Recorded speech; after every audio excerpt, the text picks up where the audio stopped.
Here's a list of every person Quagmire has killed in Family Guy. Welcome home, Quagmire. Oh, good to see you back safely, Glenn. Murderer! Hey, show some respect. Sorry. We start with the episode The Story of Brenda Q, where Glenn Quagmire commits his first kill. Quagmire's sister Brenda visits him in the hospital with her boyfriend Jeff, who's abusive toward her. After seeing Jeff abuse Brenda, Quagmire has had enough and decides to take matters into his own hands. Let's waste this dick. The plan was simple. Invite Jeff into the forest for a hunt and sneak up on him until it backfires and Jeff nearly kills Quagmire, all thanks to Peter. What do you mean, Jeff? You're gonna kill me! Is that it?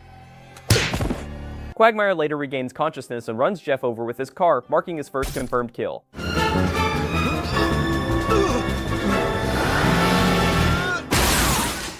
The next Quagmire kill, or should I say massacre, is far more disturbing than you'd expect. In the episode Burning Down the Bayit, Quagmire and Peter take to the skies to help Mort Goldman advertise his pharmacy using a plane banner. Everything's going smooth until Quagmire's urges take over. He spots a woman changing in a window and nosedives the plane just to get a closer look. Hey, check it out. We got a giggity over there on the 32nd floor. I'm gonna go in for a closer look.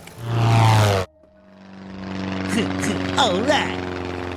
The plane nearly clips a building, but the real disaster happens when the banner snaps off, it flies through the air and plasters itself onto the windshield of a moving school bus. With the driver blinded, the bus careens into a river. Jeez, that was a close one. Yeah, but at least nobody got hurt.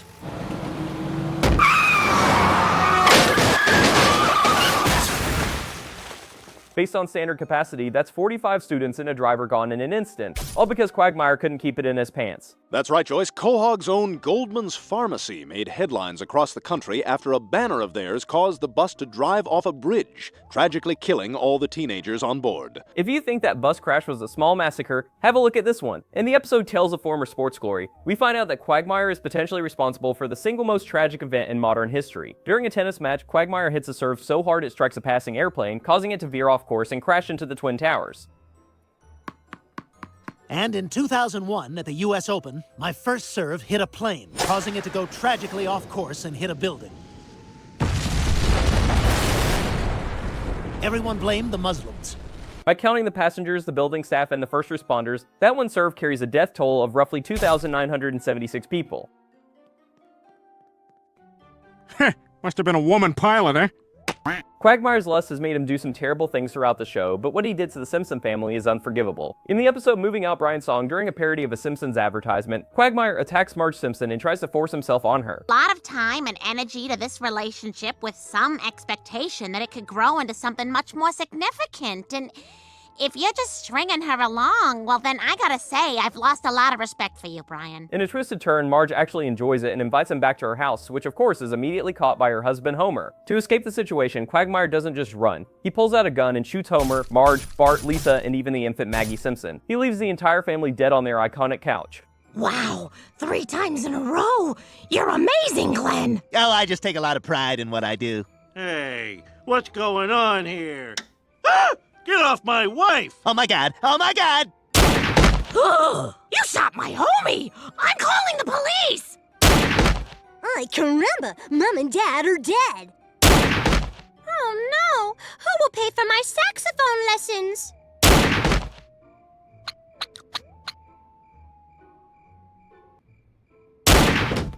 The next Quagmire kill is more of a case of him getting a little too carried away. In the episode Lottery Fever, Quagmire asks Peter for a loan to fund a surgery for his size enlargement. Later, he boasts about the results by revealing exactly what he did to a woman named Sandra. He actually shows her body split in half from the center, implying he got way too carried away during the intercourse.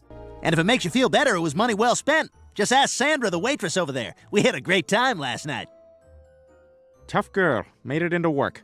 Moving to his next kill, which was more of an assisted homicide. In the episode Peter Normal Activity, Peter and the gang visit a Quahog asylum to find inspiration for the perfect horror movie script. Naturally, they end up scaring themselves half to death and make a frantic run for the exit. During their escape, they bump into a mysterious man with a hook for a hand, convinced they're being chased by a ghost or an urban legend. The group attacks him in a blind panic and kills him on the spot. Later, it's revealed the man was just Albert, the asylum's security guard, but by that point, the damage was done.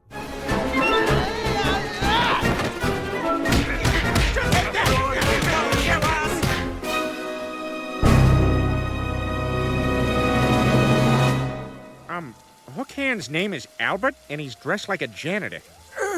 I've been trying to help you.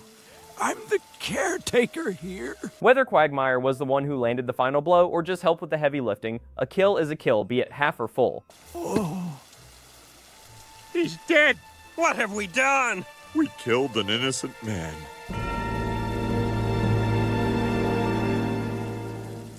Well, if this doesn't justify a McFlurry, nothing does. Quagmire kills again, this time in the episode La Familia Guy. It all starts when Joe invites Peter to become Susie's godfather at her christening. Peter takes the role way too seriously and starts acting like a literal mob boss, with Quagmire, Joe, and Cleveland serving as his gang. Crew, I have to do voiceover naming everyone at the event. What does that even mean? There we were at the club.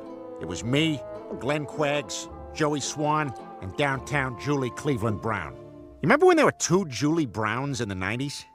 What a mess. When Peter finds out that Brian ate his chicken parm without permission, he doesn't just ask for an apology, he puts out a hit. He gives Quagmire the contract to take Brian out quietly. Quagmire doesn't hesitate, he sneaks up and carries out the execution like a professional. Pull over here, I gotta take a leak.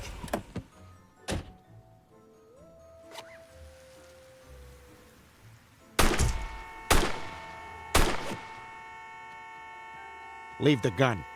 Take the cream soda.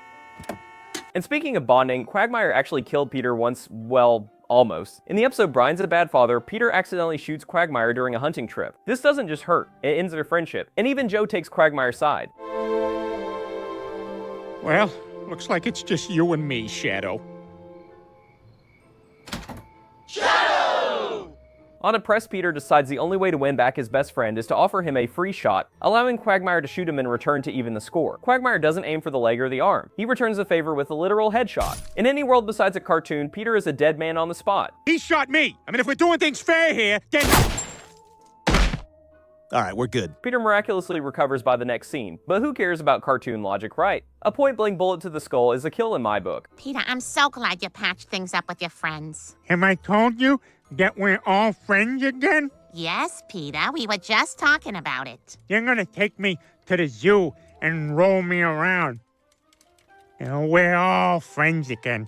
The next Quagmire kill is more of an accessory to murder situation. In a deleted scene from season 6, Sue's seen sniping a just as she's walking out of Quagmire's house.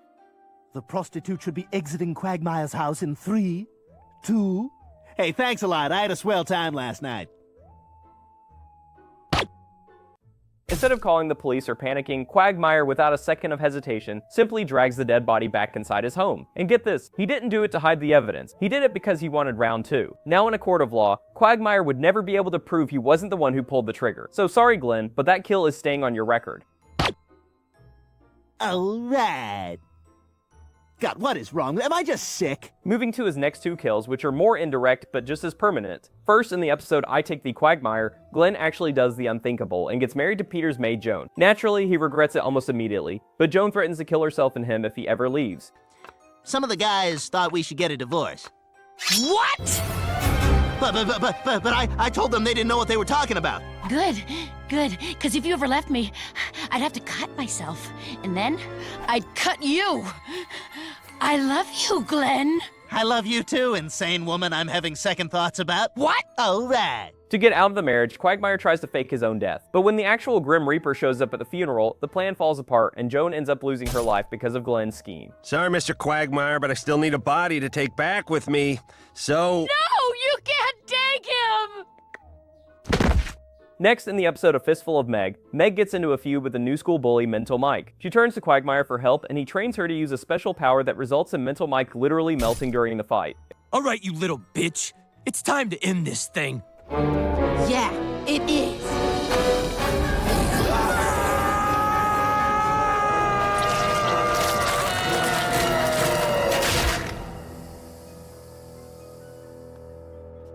If Quagmire hadn't been involved in either situation, both of these characters would still be alive. So yeah, those go on as tab 2. So from all the carnage we just covered, the final score reaches a staggering 3,034 total deaths. Having that many bodies on the tab of a single sitcom character is pretty wild. Let me know which Family Guy character breakdown you want to see next. Aren't I just the worst?